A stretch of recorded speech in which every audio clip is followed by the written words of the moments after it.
program to do an important announcement. This is an emergency missing child alert, Levi's call, Georgia's Amber Alert. The Roswell Police Department and the Georgia Bureau of Investigation are looking for a white sedan.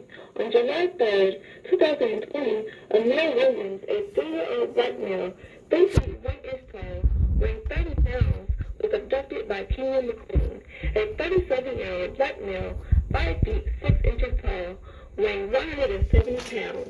It was last seen on I-20 near I-285 and is believed to be traveling towards Montgomery, Alabama, and is believed to be in extreme danger.